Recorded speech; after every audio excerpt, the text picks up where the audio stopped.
Hello, this is Mike with NoStressMike.com. I want to talk a little bit about the proper handgun to carry for self-defense and the proper way to carry it.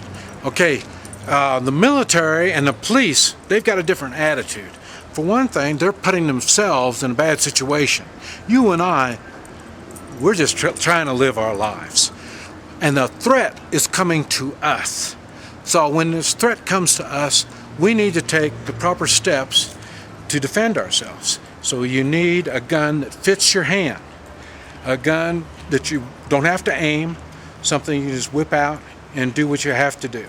You're going to be limited in time because we're the opposite of the military and police. There's a bunch of them going up against a select few of what they're going against. For us, we'll be most of the time by ourselves, and we're going to be outnumbered and outgunned. So we don't have time to aim. We have to take those shots, and they have to work automatically and with no thoughts about how am I going to make it work. That's why you need a gun that's going to fit your hand, and it should just aim and shoot, hit exactly what you want first time. You're not going to have time to aim. When there's 6 against you, you don't have time to aim. You got to get out as many rounds as you can, as fast as you can, and they got to be effective. Okay, I teach attitude is everything. And in a gunfight, it is everything. And when police or military goes into a gunfight or goes into a situation that could turn into a gunfight, their attitude is a whole lot different than what me and you would be when we're just minding our own business and someone is coming to us. Okay, so when they come in, they've got their holsters, their weapons are different ways, or a different way of setup than what we would use. We need something that's easy access, and like for me, I like concealed carry because nobody knows I'm even armed, and like that, I can take on many more when they don't know I'm armed than when they know I'm armed. And it doesn't make any difference if the guns are pointed at me or not, as long as you have the tactics to get through this.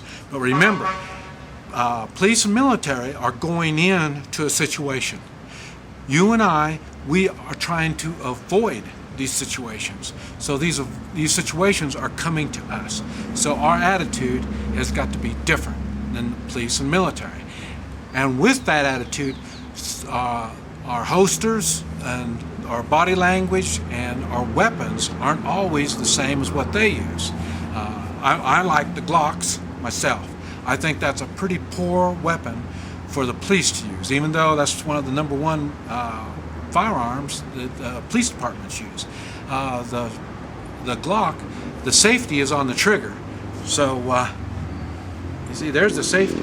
So all you got to do is just, if you can get your hands on the gun, all you got to do is pull the trigger and it's ready to go. That's very simple and ready to go. But policemen, if they lose their weapon, they can be used against them. And like I say, they're going to try to take the weapon from a policeman. Now, you and I, when we pull this weapon out, that's the last thing anybody wants, is to get a hold of our weapon. Okay, but for a policeman or a military, they want to take the weapon. So they should have some kind of a safety device on them to make them stall a little bit to undo the safety before they can use the weapon. And there's not much practice with something like what I have. And with the other ones, and they're policemen or military, they should practice with their weapon. And so it should be habit. Pick it up, pull it out, hit the safety, and then ready to go. That's the one thing that I don't like about using other people's weapons, is because I'm not familiar with the safety aspects of their weapon. But with mine, it's ready to go. If I get my hands on it, I've got the advantage. When you're in a gunfight, the last position you want to be in is like this. Now, this is the way the military and the police are taught to use the gun. Okay, they're up like this, they're holding it like this. You see how the size of the target right here.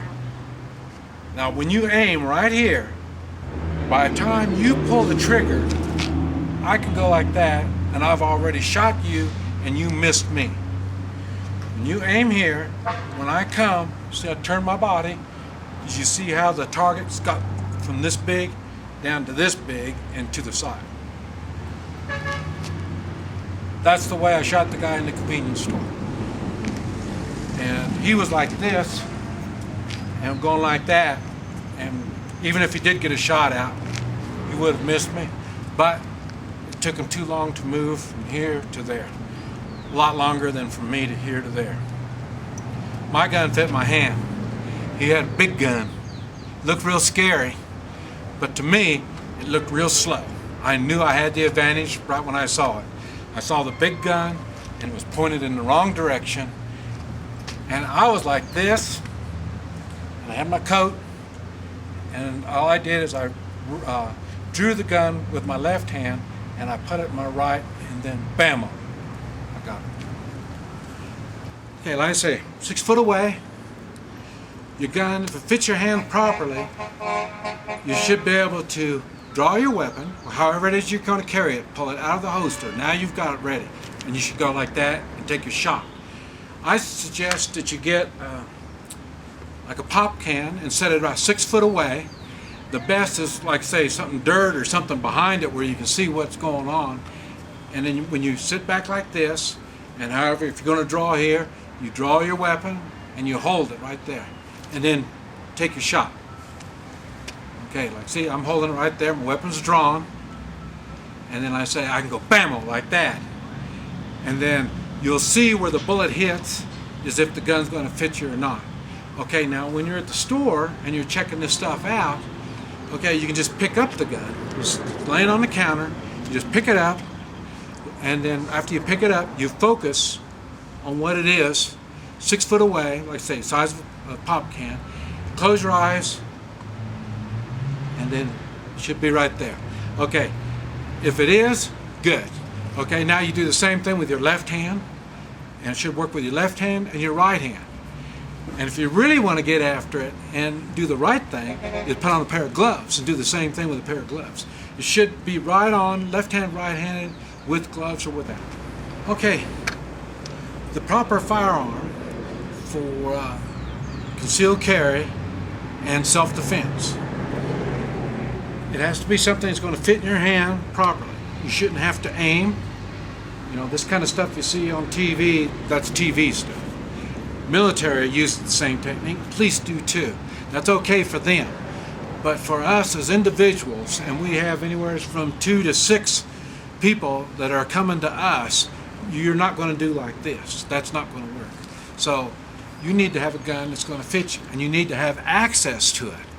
And when I teach, I don't even teach people how to draw, because for self-defense, if your gun's not already drawn, then you have a problem. Really, if your handgun isn't even drawn, I don't even consider it a weapon. It has to be drawn before it's a weapon. The same thing, like a knife.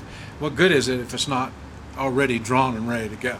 Okay, now for me, I carry on my backside, so then it's not noticeable, and also I can draw it a lot, and people don't even know I've drawn my weapon. So, but like I say, when my weapon's drawn, now all I got to do is bring it out like that, and it's a done deal. So, like I say, okay, let's see. Okay, right now we're about 6 foot away, and let's see from this, okay, my weapon is drawn, and like that, I already got the shot off. That's at 6 foot away. In an emergency situation, you're going to be lucky to get your hands on the weapon in the first place. It might be dark, somebody might have hit you in the head, you got blood in your eyes. You're going to be lucky to get your hands on the weapon. So you're not going to be aiming. So you need something that's going to fit your hand just right, and then you can go after it.